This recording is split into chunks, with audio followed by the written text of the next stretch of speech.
for today's video mga mare, gumising ulit ako ng maaga. Dahil nga second day sa school ng aking dalawang junakis. Buti nga kinagabihan niyan ay 8 PM pa lang ay nakatulog na nga ang inyong kumare. So maganda pa rin ang gising kahit maagang nagising dahil 7 hours din naman ang aking naging tulog. Yan na nga mga mare, pagkagising ko nga, ay agad na nga akong bumaba dito sa may kusina para nga mag-asikaso ng kakainin ng aking bunso. At naalala ko nga kinagabihan ay nagsabi nga itong aking bunso na tsampurado nga muna ang kanyang aalmusalin. Sobrang easy lang naman itong aking paraan sa paggawa ng tsampurado, mga mare. So, ayun nga, nagpakulo lang ako ng tubig at pagkakulo nga, ibinuhos ko na nga itong chocolate na may kasama ng rice. At ito nga ay nabili ko lang sa grocery. Minsan na nga kasi ako nagluto neto, mga mare. Sarapan nga dito ang aking dalawang prinsesa nung minsan ako'y nagluto neto. At ang ginawa ko nga lang dito, mga mare, ay hindi ko to tinigilan sa paghalo hanggang ito ay maluto. Dahil kapag ito hinayaan mo lang, mga mare, ay magdidikit nga yung rice doon sa may kaserola. After 15 minutes mga mare, ganito na ang itsura ng ating champurado. At additional 15 minutes mga mare, pakuluin ulit natin hanggang sa ito ay maluto.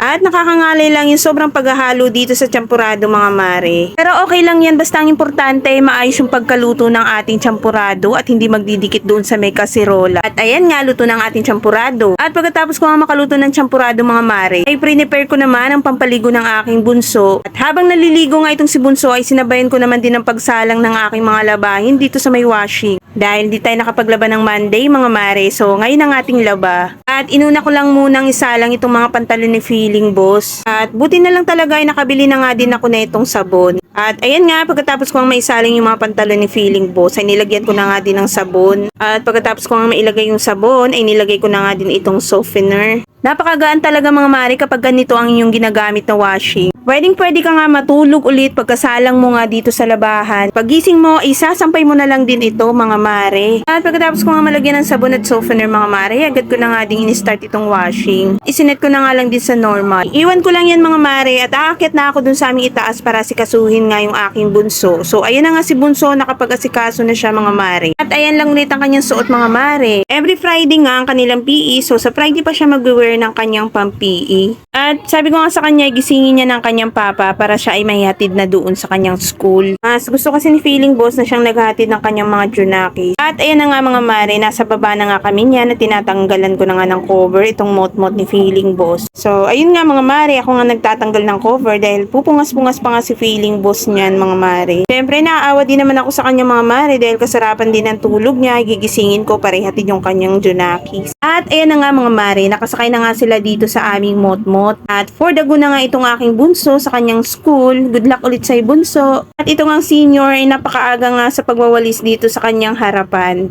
At ako naman ay mag-aasikaso ulit